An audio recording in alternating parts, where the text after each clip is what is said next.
तो जैसा कि लास्ट पार्ट में हमने देखा था ह्यूमन अलायंस में, जहां एल्डर्स लुओ फेंग के बैटल फुटेज देखना चाहते थे, पर सिटी लॉर्ड ने इसको हाई लेवल की अथॉरिटी दी है तो वो वीडियो प्ले नहीं हो पाता। सारे एल्डर्स शॉक थे पर किसी को कोई ऑब्जेक्शन नहीं होता है और लुओ फेंग ह्यूमन अलायंस का मेंबर बन जाता है। इधर लुओ फेंग ब्लैक यूथर्मर के स्टोरेज रिंग से काफी सारे ट्रेजर को निकालता है, जिसमें येंसन क्लैन का सेकंड मेटल पीस होता है। इससे वो नेमलेस सीक्रेट बुक का 5 वॉल्यूम को मास्टर कर लेता है। साथ ही वो 10 जूलो क्रिस्टल को भी अपने बॉडी के साथ मर्ज करता है। अब वो ब्लड वो कॉन्टिनेंट का ब्लैक वॉरियर बन चुका है। बस एक पंच में ही वो प्लैनेट को ही डिस्ट्रॉय कर देता है। लुओ फेंग ह्यूमन अलायंस में यांग नाम से ज्वाइन करता है। वो अपनी रियल आइडेंटिटी छुपा रहा था। जैसे ही वो होंग सिटी को एक्सप्लोर करता है, उसे वहाँ पे स्टार फैंटेसी किंग मिलती है, जो कि उसे सिल्वर विंग के रूप में जानती थी, लेकिन वो उसे पहचान नहीं पाती है क्योंकि वो यांग को फर्स्ट टाइम देख रही है। किंग यान चेन उसको अपनी सिस्टर से मिलाता है और इसकी सिस्टर होती है स्टार फैंटेसी किंग। आगे वो सभी ट्रेजर शॉप जाते हैं, जहाँ ट्रेजर शॉप में यांग को गोल्डन आर्मर दिखता है, जो कि येंसन क्लैन से मैच करता है। वो उसे 5 बिलियन होनयुआन कॉइन में खरीद लेता है क्योंकि उसके पास नेमलेस सीक्रेट बुक की नॉलेज होती है। वहाँ किंग येंसन का दोस्त किंग ऑफ हेवनली एरे भी मिलता है और ये कैरेक्टर आगे के लिए इम्पोर्टेंट है। 30 साल बाद गोल्डन हॉर्न बेस इस आर्मर को मास्टर कर लेता है और लुओ फेंग का power 10,000 times sector Lord level जितना इंक्रीज हो चुका है। अब वो वापस से यांजी कॉन्टिनेंट में यांग बन के जाता है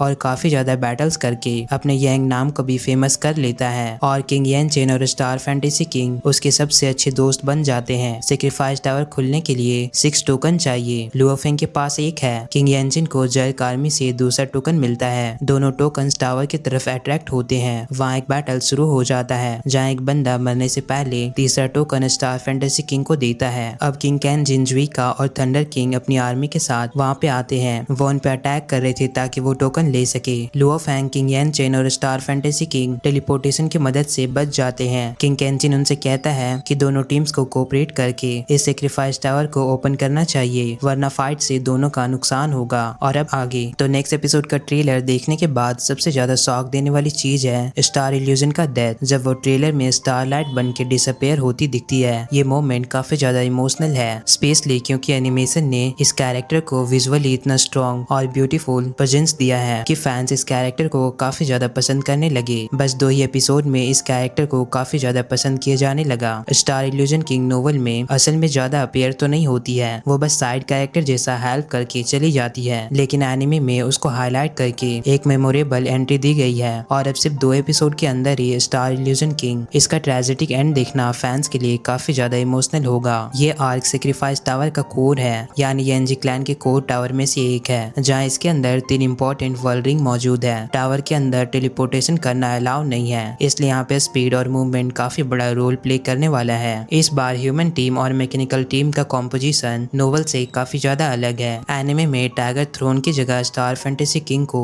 रिप्लेस किया गया है और कुछ कैरेक्टर की जगह भी रिप्लेस हुई है, जैसे कि बिंगरेन की जगह जुइका को दिखाया गया है। और भी चीजें हैं जो कि मैंने पहले भी बताया था। खैर मत ही जानो तो बेहतर होगा, वरना इससे और भी ज्यादा कंफ्यूजन क्रिएट होगी। एनिमेशन की एडेप्टेशन चेंजेस काफी चीजों को अल्टर कर रही है, लेकिन बैटल का कॉन्फ्लिक्ट सेम ही रहेगा। ट्रेजर के लिए इंटेंस बैटल और काफी सारे लोगों का मरना। ट्रेलर और नोवेल क्लोज को मिला के जो बैटल फ्लो पता चलता है वो कुछ इस तरह से है। स्टार्टिंग में कैन जिन, ये बंदा सबसे ज्यादा डोमिनेंस करता है। ये बंदा शुरू में ही सेक्रीफाइस टावर में जितने भी लोग एंटर करते हैं, ये सभी से पावरफुल होता है। साथ ही अपने डिवाइन बॉडी का कुछ % बर्न कर देता है, जिससे वो इंस्टेंटली अपने पीक लेवल तक पहुंच जाता है, लेकिन बस कुछ समय के लिए। और अनफॉर्चुनेटली इसी बर्निंग के कारण किंग यानचिन भी बस एक सिंगल अटैक में उसका 50% डिवाइन बॉडी डैमेज हो जाता है। और अब किंग यानचिन के पास बचने का कोई भी ऑप्शन नहीं होता, इसलिए वो अपने बाकी बचे हुए डिवाइन बॉडी को भी सेल्फ डिस्ट्रैक्ट कर देता है ताकि इससे कैंजिन को भी डैमेज पड़े। और इस सेल्फ डिस्ट्रक्शन के ब्लास्ट से कैंजिन तो नहीं मरता है, बल्कि जुइका मारा जाता है। ये दोनों टीम के लिए काफी बड़ा शॉक था। जुइका और किंग यानचिन दोनों ही इस ब्लास्ट में मारे जाते हैं और इसी एक्सप्लोजन से स्टार इल्यूजन किंग का भी बुरी तरह डैमेज होता है। किंग यानचिन के ब्लास्ट और कैंजिन के बर्निंग अटैक के कारण उसका बॉडी भी वीक हो जाता है। ट्रेलर में जो उसका स्टारलाइट बन के डिसअपेयर होना दिखाया गया है, वो इसी का रिजल्ट होगा। स्टार इल्यूजन किंग का डेथ इस सीक्वेंस से डायरेक्टली लिंक है और ये सीन फैंस को और भी ज्यादा दुख देने वाली है कि स्टार फैंटेसी किंग का कैरेक्टर डिजाइन और स्ट्रॉन्ग अपीयरेंस उसे इंस्टेंटली पॉपुलर बना दिया, लेकिन बस 2 एपिसोड के अंदर ही उसका डेथ भी हो गया। ये सीन और भी ज्यादा इमोशनल बनाती है। बैटल के बीच क्वी चीका,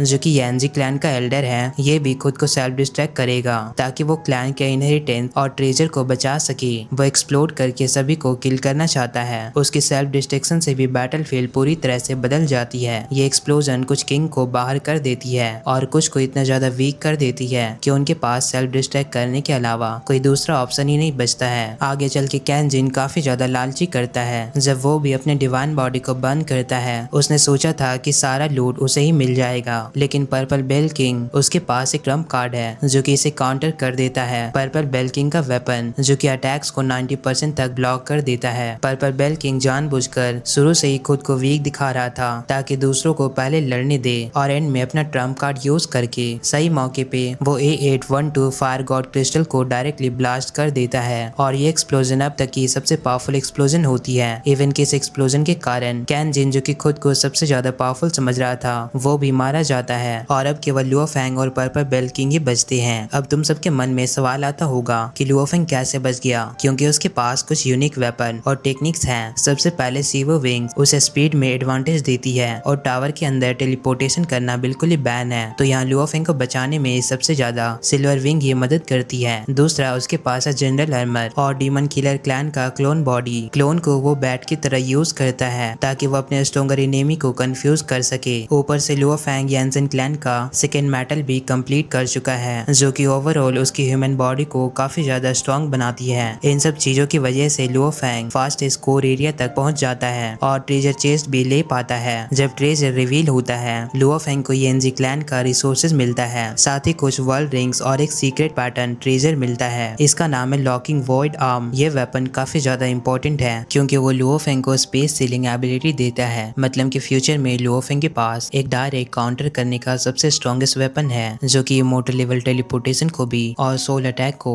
आसानी से ब्लॉक कर सकता है। ये लॉकिंग वॉइड आर्म ही उसकी लॉन्ग टर्म फाइटिंग का सबसे ज्यादा बेस बनेगा। इस वेपन से लुओ फेंग जुइका की तरह स्पेस प्रिजन बना सकता है जिसमें टेलीपोर्टेशन करना बिल्कुल ही पॉसिबल नहीं होगा। पर्पल बेल किंग को भी इस फाइट से काफी ज्यादा फायदा होता है। उसने अपने स्ट्रेटजी और बेल के प्रोटेक्शन को यूज करके ट्रेजर का एक हिस्सा हासिल कर लेता है। एनिमे में ट्रेजर डिस्ट्रीब्यूशन काफी रफली दिखाया गया है जिसमें लुओ फेंग ट्रेजर का मेजोरिटी हिस्सा ले जाता है और पर्पल बेल किंग अपने कुछ ट्रेजर को ही ले पाता है और इसी वजह से फ्यूचर में दोनों के बीच काफी भयंकर फाइट होगी। दोनों एक दूसरे के कट्टर दुश्मन बन जाते हैं और एक इंटरेस्टिंग पॉइंट, नोवेल में यूनिवर्स लॉर्ड के पास ऐसे मैकेनिज्म होते हैं जिनके थ्रू पीकिंग लेवल इमोर्टल को रिवाइव करना पॉसिबल होता है। इसलिए हम एक्सपेक्ट कर सकते हैं कि लुओ फेंग फ्यूचर में स्टार फैंटेसी किंग को रिवाइव करेगा, साथ ही वो अपने मास्टर यानबो को भी रिवाइव करेगा, स्पेशली जब लुओ फेंग खुद को हाई पावर अचीव करेगा और कॉस्मिक लेवल के इवेंट्स आएंगे। तो तुम सब सबसे ज्यादा किसके लिए एक्साइटेड हो, मास्टर यानबो के रिवाइवल या स्टार फैंटेसी किंग के लिए? By the way sacrifice tower के बाद लुओ फेंग का स्टेटस काफी ज्यादा हाई होने वाला है। उसके पास अब ज्यादा रिसोर्सेज, स्पेशल ट्रेजर और फ्यूचर की स्ट्रेटजिक एडवांटेज होगी। पर्पल बेल किंग और लुओ फेंग के बीच काफी गहरी दुश्मनी हो चुकी है। तो गाइस सैक्रिफाइस टावर का ये बैटल अभी सिर्फ स्टार्ट हुआ है, असली धमाका तो अभी बाकी है। मिलते हैं नेक्स्ट वीडियो में और हाँ सब्सक्राइब करके कम्युनिटी जरूर ज्वाइन कर लेना।